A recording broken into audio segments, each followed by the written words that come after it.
I just want you guys to know that I am voting for Kamala. Listen to me. I don't give a fuck what anyone has to say, what you may feel. Understand this. We've had years of men. Nothing. I don't even give a fuck if y'all think she's the worst choice, she's the dumb bitch, whatever. Let's give it a try. Let's try something new. You know what I'm saying? Fuck it. Let's put a woman up there. I don't even give a fuck.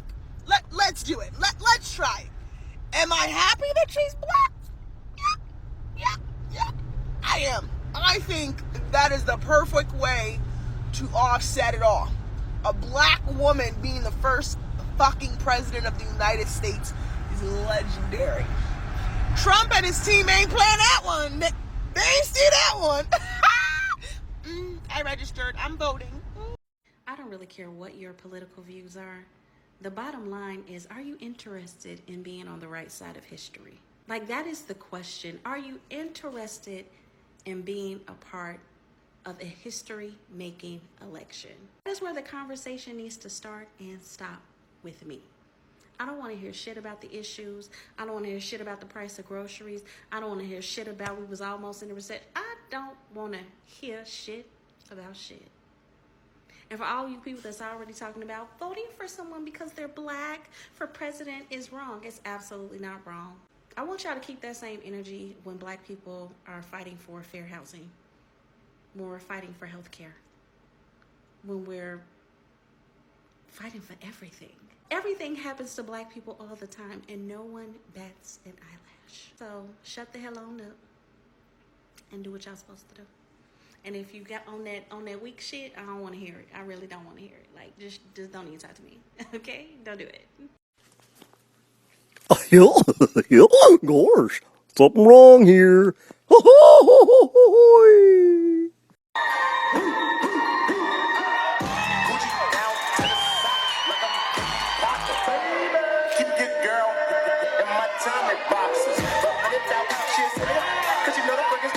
One does not have to abandon their faith or deeply held beliefs to agree the government should not be telling her what to do with her body. If she chooses, she will talk with her priest, her pastor, her rabbi, her imam, but it should not be the government telling her what to do. And that's all I believe that is really required. We are not asking anyone to abandon their personal beliefs. Right.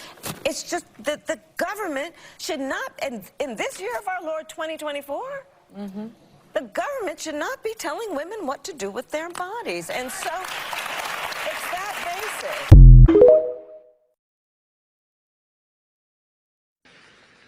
We who believe in reproductive freedom will stop Donald Trump's extreme abortion bans, and when Congress passes a law to restore reproductive freedoms, as President of the United States, I will sign it into law.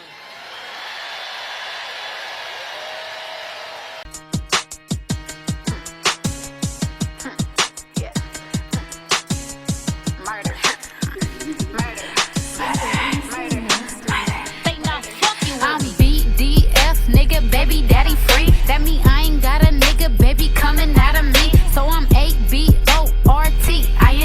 On my way to the clinic, I forgot the plan B. Let's go. Bitch, I got murder on my mind. Let's go. Bitch, I got murder on my mind. Let's go.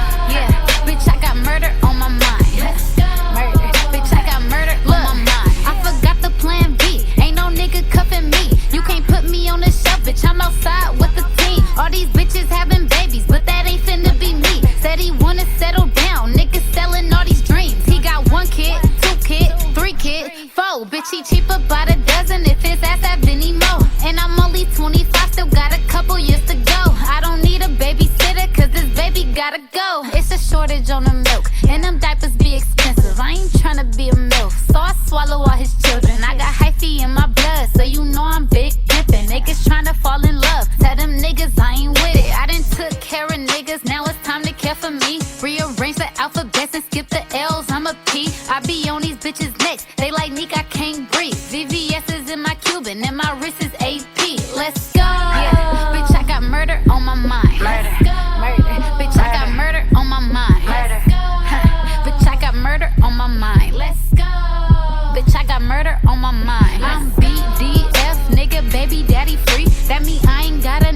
baby, coming out of me. So I'm ABORTING.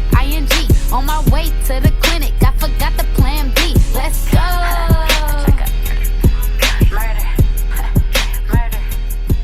Murder.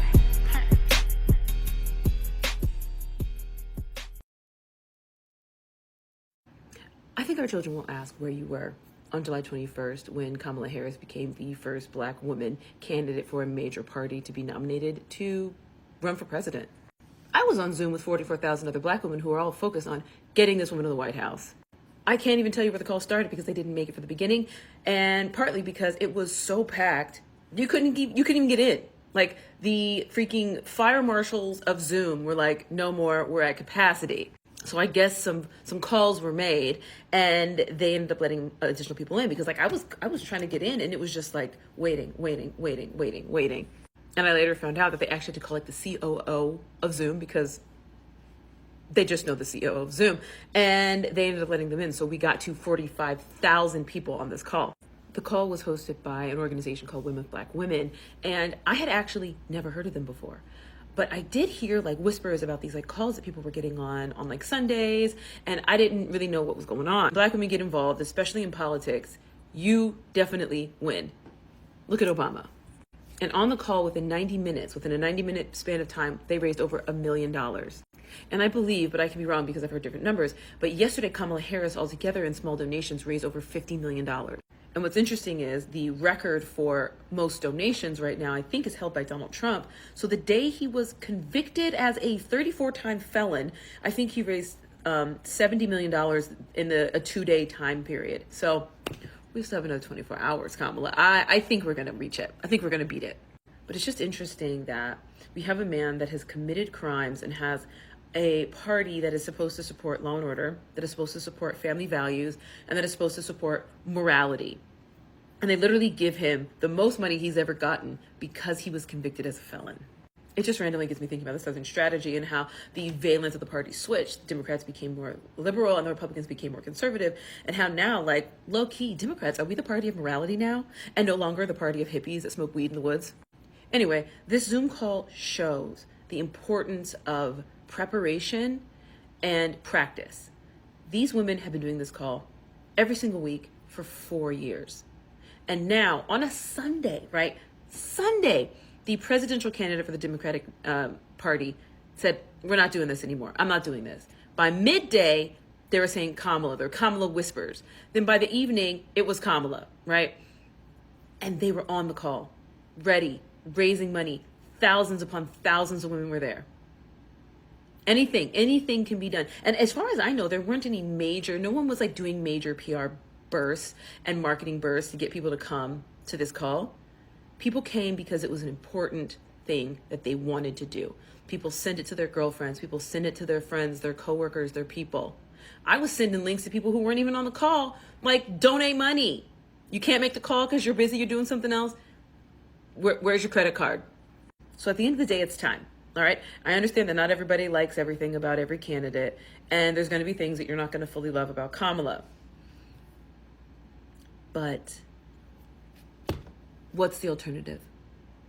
What else are we going to do? And we've been given a legitimately spectacular candidate now. Spectacular. Okay? So it's up to us as the American people to transform and transmute all of the anger and fear and rejection that we felt for all these years into excitement and into forward momentum. So comment below. I want to hear what you have to say. What are your perspectives? What are your fears? What are your concerns? Let's make it work. I'm not going to sit here and say I'm going to do something that's only going to benefit black people. No.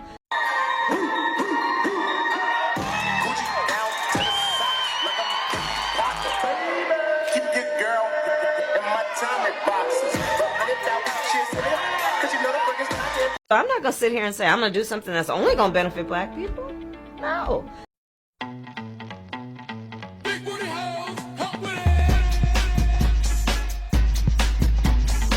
The Black Patriarchy. A non-existent group of fictional black male power brokers not discredited, erroneously jailed or outright killed by the minority majority who look the other way as they work tirelessly to shame, oppress, and outright take out the altruistic black female populace of the honorable democratic United States of America. 3Ks inset bitches.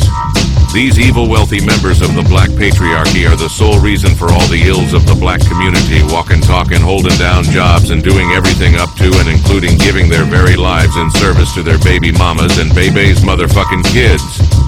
Their motto that strikes fear into the hearts of black women everywhere: bitches ain't shit but hoes and tricks.